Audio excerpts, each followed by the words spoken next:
فرائض سر انجام دیتے رہے، اور اب بھی میں آپ کو دعوے سے کہتا ہوں کہ میرا منال سے کوئی تعلق نہیں، نہ میں منال کا اپلائی تھا، نہ میں منال کا اونر کو جانتا ہوں، نہ منال کا ورکر تھا، نہ ہی میری اس سے کوئی ریلیشن ہے، لیکن اپنے علاقے کی فلاح و بہبود کے لیے، اپنے لوگوں کے مسائل کے لیے الحمدللہ ہم پہلے بھی برسر عمل تھے اور اب بھی ہوں گے۔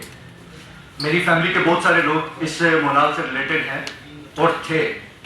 میں بیسک منال کا آپ کو بتاتا چلوں کہ 2006 میں منال سی ڈی اے کی بلڈنگ بنائی تھی، اور سی ڈی اے نے گورنمنٹ فنڈ سے یہ بنائی ہے۔ گورنمنٹ کے جو بجٹ تھے، جو فنڈ تھے، وہ آپ اور میرے ٹیکسز سے بنے ہوئے تھے۔ 2006 میں بننے والی بلڈنگ حاجی لقمان صاحب جو منال اونر تھے ان کو دی گئی، کس مد پہ دی گئی، کس رول کے تحت دی گئی، یہ وہ ڈپارٹمنٹ جانتے ہیں یا وہ اونر جانتا ہے، لیکن اس بلڈنگ نے 18 سال پرفارمنس کی ہے۔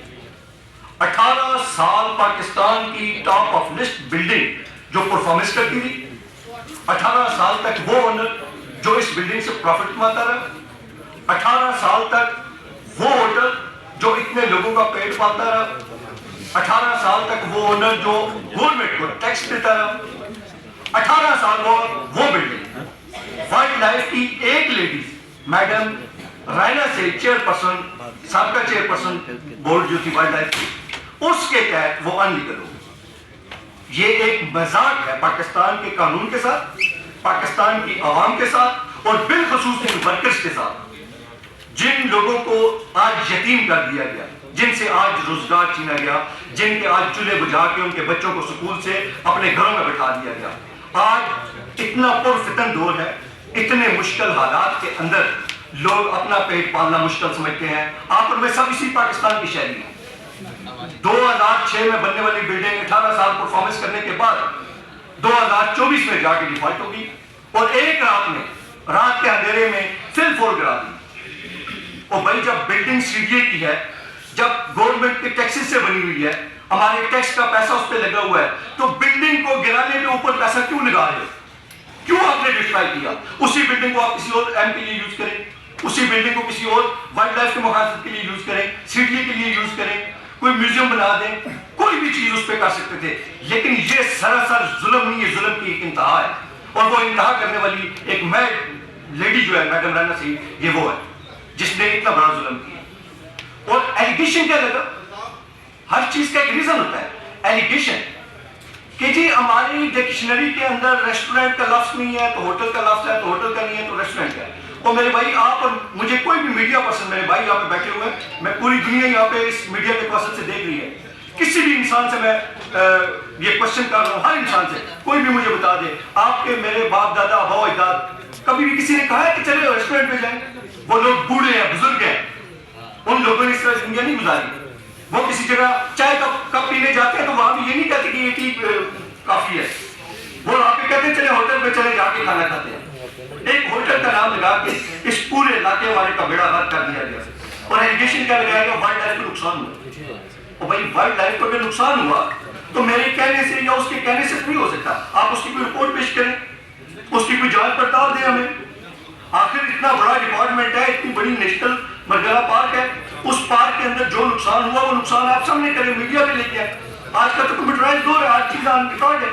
میں دعوے سے کہتا ہوں اس میڈم رائنا سی کے آنے سے پہلے، اس وائلڈ لائف کے آنے سے پہلے، یہ منال، یہ نیشنل پارک، یہ مرگلہ ہے، الحمدللہ اتنی گرین ہے، اتنی اس کے آنے سے پہلے اس میں سبزہ تھا اور سبزہ ہے، اور درخت لگے اور درخت پھل پھول کے بڑے ہوئے ہیں۔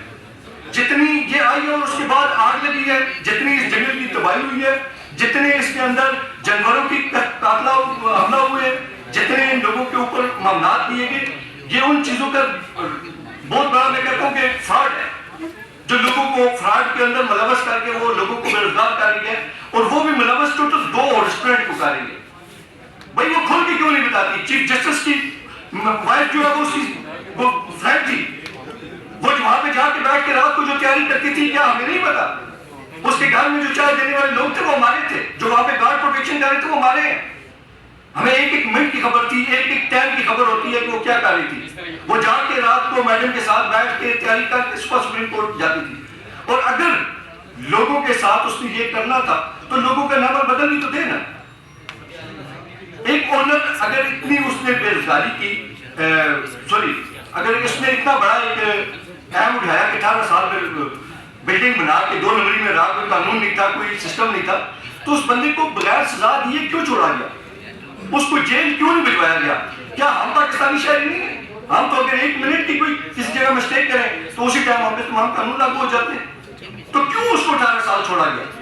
18 سال ایک بندہ پرفارمنس کر رہا ہے، 18 سال بعد ایک بندہ پروفٹ دے رہا ہے، ایک ٹیکس پے کر رہا ہے، ہزاروں لوگوں کو رسک دے رہا ہے. اس کے بعد اگر بندہ وہ غلط تھا، 2 نمبر تھا، اس نے کوئی فراڈ کیا تھا، کوئی اس طرح کا انلیگل ایکٹیویٹی تھی، تو بھائی اس کو پنش کیوں نہیں دے گی؟ اس کو جیل میں کیوں نہیں بھیجا گیا؟ اس کو پابند کیوں نہیں کیا گیا؟ حقیقت یہ ہے کہ وہ بندہ بے گناہ تھا، وہ بندہ ایماندار تھا، وہ لوگوں کا ہمدرد تھا. اس نے ہزاروں لوگوں کو حلال کا رزق کھانے کا طریقہ سکھایا ہے. ایک بچہ جو پلیٹ اٹھا کے اپنی پلیٹ نہیں دھو سکتا، اس بچے کو اس نے اٹھا کے جی ایم اور منیجر تک لے کے گیا، اور اس کی تمام جتنی وہ ٹریننگ ایکٹیویٹیز تھی وہ ساری کی پیچھے حاجی لقمان کا ہاتھ ہے. میں یہ دعوے سے کہتا ہوں، میں نے پہلے بتایا کہ میں لقمان کو پرسنلی نہیں جانتا، لیکن اس بندے کی جو ایکٹیویٹی تھی، ہمارے علاقے کے جو بچے تھے، یہ میرے ساتھ میرے دوست زمین صاحب بیٹھے ہوئے ہیں، یہ وہ لوگ تھے جو اپنی پلیٹ بھی نہیں دھو سکتے. آج یہ وہ لوگ ہیں جو 1,000 لوگوں کی ارینجمنٹ کرواتے ہیں. تو ان کو کس نے لیسن دیا؟ کس نے پڑھایا؟ اور رہی بات وائلڈ لائف کی، وائلڈ لائف اگر کہتی ہے کہ منال کی طرف سے نقصان ہوا تو اس چیز کی میڈیا کے سامنے جانچ پڑتال کر کے رپورٹ پیش کریں.